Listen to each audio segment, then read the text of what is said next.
ጌታ የተመሰገነ ይሁን ስለሰጠን መንፈስ ስላበዛልን ስላፈሰሰልን ጸጋ ስለሰጠንም ሰዎች ሁሉ ጌታ የተባረከ ይሁን። እውነት ነው መዝሙር ተደግሷል። እንቀጥላለን። የቀጣዩን ያምልኮ ክፍላችንን ከመቀጠላችን በፊት ግን አሁን ከመጋቢ በቀለ ወልደ ኪዳን ወይም ደግሞ ጋሽ በቄ ሁላችን በመንላቸው ከአባታችን ዛሬ በእለቱ ስላለው ፕሮግራም ውስጣቸው ላይ ያለውን ደግሞም አባታዊ ምክር ይሰጡናል። እንዴት ነው የምትቀበሏቸው? በጭብጨባ አክብሯችሁ ጋሽ በቄን ወደ መድረክ ተቀበሉልኝ።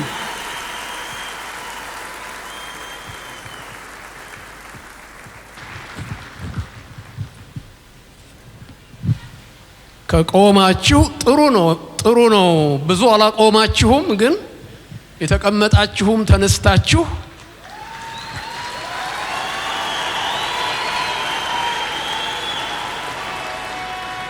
ክብር ለኢየሱስ ይሁን። ክብር ለኢየሱስ ይሁን። አንድ ሁላችሁም የምታውቁትን ጥቅስ አነብና እጸልያለሁ። ብዙ ስለተባለ በዝማሬም በቃለ እግዚአብሔርም ብዙ ስለተባለ ሌላ ንግግር ልጨምርባችሁ አልተሰማኝም። ላነበው የምፈልገው ጥቅስ ሁላችሁም የምታውቁት በዳዊት መዝሙር 68ኛው ምዕራፍ ቁጥር 31 ላይ ያለው ጥቅስ ነው። ታውቁታላችሁ ብዬ ተስፋ አረጋለሁ። ሁላችሁም ትዝ አላችሁ? መዝሙር ዘዳዊት 68ኛው ምዕራፍ 31ኛው ቁጥር መኳንንት ከግብጽ ይመጣሉ፣ ኢትዮጵያ እጆቿን ወደ እግዚአብሔር ትዘረጋለች።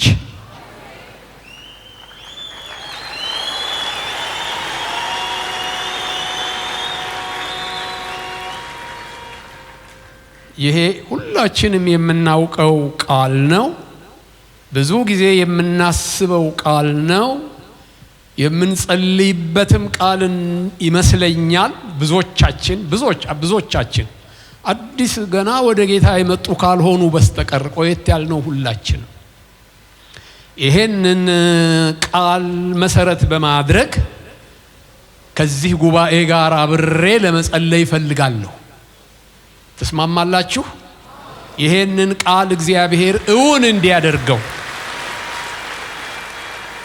ይሄንን ቃል እግዚአብሔር ራሱ የተናገረውን ራሱ ያሰበውን ራሱ ያስጻፈውን ራሱ በቀደሙት አባቶች ያስዘመረውን ቃል በዚህ በተሰበሰብነው በዚህም ከኛ ጋር አብረው ለመሰብሰብ አሁን እድል ላላገኙ ግን በየቦታው ላሉ በአገር ውስጥም ከአገር ውጭም ላሉ ኢትዮጵያውያን ሁሉ እነሱን ሁሉ ወክለን አምላካችንን እግዚአብሔርን ይህንን ቃልህን አንተ ራስህ የተናገርከውን ማንም ሳያሳስብህ ራስህ የተናገርከውን እውን አድርግልን። ዘመኑ ይሄ ይሁን፣ ኢትዮጵያ እጆቿን የምትዘረጋበት ዘመን ይሄ ይሁን። ግብጽ የሚል የተጻፈ አለ። እሱን የዓለም ምሳሌ አድርገን ብንወስድ እንደሱም ይመሰላል ቃሉ። እስራኤል የእግዚአብሔር ሕዝብ፣ ግብጽ ደግሞ የዓለም ምሳሌ ተደርገው ብዙ ጊዜ ተጠቅሰዋል። መኳንንት ደግሞ ከግብጽ ይውጡና ወደኛ ይምጡ፣ ከእግዚአብሔር ሕዝብ ጋር ይቀላቀሉ እንደተጻፈላቸው መኳንንት ከግብጽ ይመጣሉ የሚል ቃል ስላለ ልክ እንደዚያ ቃል ይሁንልን ብዬ ለመጸለይ ፈልጋለሁ። እናንተን ሁላችሁንም ወክዬ ተስማማላችሁ? እስቲ ከተስማማችሁ እጃችሁን አሳዩኝ። እሺ፣ በቃ እጆቻችሁን ወደ እግዚአብሔር አንሱና አጭር ጸሎት አደርጋለሁ። አምላካችን አባታችን እግዚአብሔር የወደድከን ሳንወድህ ሳናውቅህ አንዳንዶቻችን ደግሞ እየጠላንህም እንኳን ቅዱሱን ስምህን እያጠፋነውም እንኳን ያንን ሁሉ አልፈህ የወደድከን አምላካችን እግዚአብሔር በክርስቶስ ኢየሱስ እኛን በወደድክበት በአንድያ ልጅህ ስም ክብርን፣ ምስጋናን፣ ውዳሴን፣ አምልኮን፣ ስግደትን ወደ አንተ አሁን እናመጣለን። ተቀበለን። እጅግ አድርገን እናመሰግንሃለን። አምላካችን እግዚአብሔር ሆይ ይሄ አሁን ያነበብኩት ቃልህ መኳንንት ከግብጽ ይመጣሉ፣ ኢትዮጵያ ደግሞ እጆቿን ወደ እግዚአብሔር ትዘረጋለች ተብሎ የተጻፈው ቃልህ በምድራችን በዓለማችንም እውን እንዲሆን ጌታ ሆይ ያንተ ቃል ነውና የእውነት ቃል ነውና ይሄ ቃል ከሚያልፍ ሰማያትና ምድር ቢያልፉ ይቀላልና ልዑል እግዚአብሔር ሆይ ይሄ ቃልህ እውን ይሆን ዘንድ ይፈጸም ዘንድ እኛም በዓይናችን እናየው ዘንድ አንተም ከዓለሙ በሙሉ ክብርን ለራስህ ትወስድ ዘንድ በጌታ በኢየሱስ ክርስቶስ ስም እንጸልያለን። ቅዱስ እግዚአብሔር ሆይ ካንተ አፍ የወጣ ቃል ነው ይሄ። ምድራችን ተጠቅሳለች። እሷ በተጠቀሰችበት ደግሞ እኛ በዚህ ያለነው ሁላችን በዚህ የሌሉም ብዙዎች በዓለም ዙሪያ ያሉ ኢትዮጵያውያን ሁሉ በዚህ ቃል ውስጥ ተካተዋል። ጌታ ሆይ ብዙ ቅዱሳን ከኛ በፊት ያለፉም በዚህ ቃል ላይ ጸልየዋል። በዚህ ቃል ላይ ተመስርተው ወደ አንተ ጮኸዋል። እንባቸውን በፊትህ አፍስሰዋል።